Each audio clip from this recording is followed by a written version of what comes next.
Okay, so today I'm going to share some of the things I think really sucks about having fake nails. And if these are some things you might have a hard time dealing with, then don't get fake nails.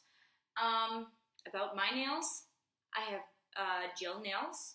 I have had fake nails for a little over 6 months, non-stop.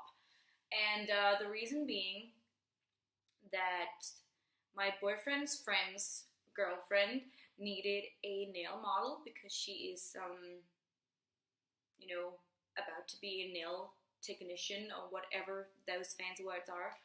Um, and I was available the day she needed one, and then I've just got my nails done by her ever since. So before that, I would usually have really short nails. I would always have them, painted some color. My personal color scheme is either really, really dark colors like burgundy, deep purple, deep blue, black, or the more nudie um, color scheme like nude, dusty, rosy pink colors, lilac colors, you know, that spectrum. So, yeah, I was available, so I have got my nails done by her ever since, because she's not done yet. So I'm really privileged.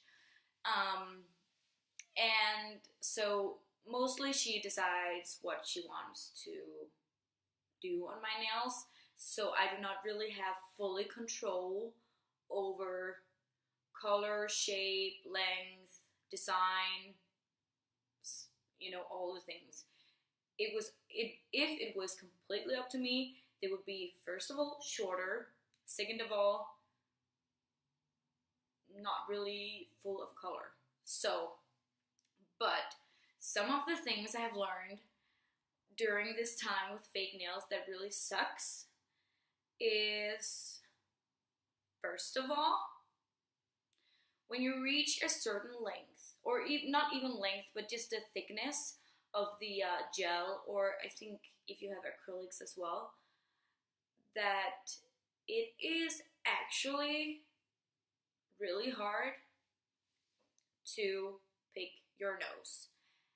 And that actually bothered me for a really long time, and it still does sometimes because I really like to pick my nose. I do it all the time, but it's more like, I remember my stepdad was saying like, oh, you can get some boogers with them claws, and I'm like, no, actually I cannot, because the point of the nail is so thick that you can't get anything out. Like, it slides off. Like, you can't grab anything. So that sucks. So if you are a nose picking lover, don't get fake nails. Okay, so moving on. When your nails are getting a certain length, it gets really hard to text, especially on your iPhone, and or if you have other sort of smartphones, but also actually on your keyboard on your computer. Because you are used to feeling things with your like the pillow of your finger, and you can't now. You have to like dot dot dot dot dot with the points of your nails. You can see mine; they're really effing long. So I can't actually feel where I am typing. So, and I remember I was hitting the club one night, and I was texting, and I could not hit shit with my nails, because not with my nails, but with my fingers, because of my nails. And then some dude beside me, like, he sees that my typing is off. Like, I was spelling everything wrong. And he was like, "Oh, you're drunk," and I'm like, "No, I'm not drunk. It's my nails." So yeah, and Another thing that really sucks about having fake nails is, the more practical stuff, scraping off things, opening things, um, things you would usually like use your nails for, you can't.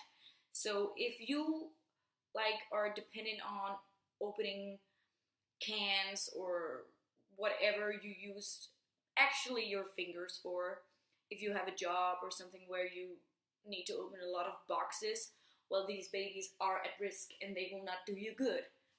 So, yeah.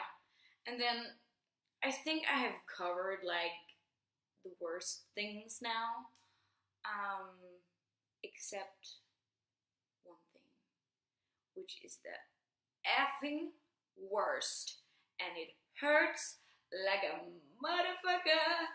And that is when you break a nail. So those who have had gel nails for a long time and those who know things about nails, that when you have gel nails for a long time, you like grow your own natural nails out with the gel, and then you refill, and then in the end you do not have any fake tips left. So yeah, mama hair. I was at the club, and it has got, well, before it broke off, there was like a little scratch or something into my natural nail underneath the gel. So my natural nail was sort of fragile compared to my other nails. But I was in the club, doing my thing. That was really not pretty, but I am, how do I describe this? This is the bar, this is me, and this is like the dance floor behind me. And I'm like taking a move, backwards, and then I just fall, like, because some freaking boy decided he was going to be a turtle that night. So he was all crawled up, lying on the floor. So I fell on him. But in my high heels and stuff. But I basically hit the floor or something really freaking hard with especially that fingernail, and my nail is just like breaks off, and it was bleeding, and it was so painful. And I've tried this before because it was at the root, not the root, but the flesh underneath the natural nail. It was breaking, like it was broken off there.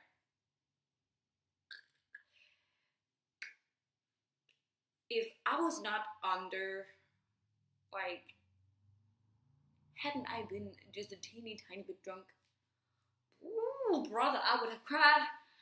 But thank God I was drunk. So and it actually still hurts. So if you are at high risk of breakage, and if you have a like low pain tolerance, don't get fake nails. And then there's like the little annoying thing, like when your nails are growing with the fakeness on it, they can get like little pockets of air which lifts the gel or the acrylic, I guess, off the natural nail, or like it creates the pockets between and stuff like that. So when you are washing your hair, some hairs get stuck in your nails. That sucks. And also, button shirts, no can do. Well, slowly. So I think I've covered it all now, basically. Yeah. And also like little teeny tiny annoying things like lotions, scrubs, whatever you're doing. It's under here, Gina. You can like, oh, that was my lip scrub from yesterday. It's all over. Also food and stuff, if you're eating with your fingers. So, those were the things I think sucks about having fake nails. So, hope everyone is enjoying themselves, having a great life, having a great day, having a great week. So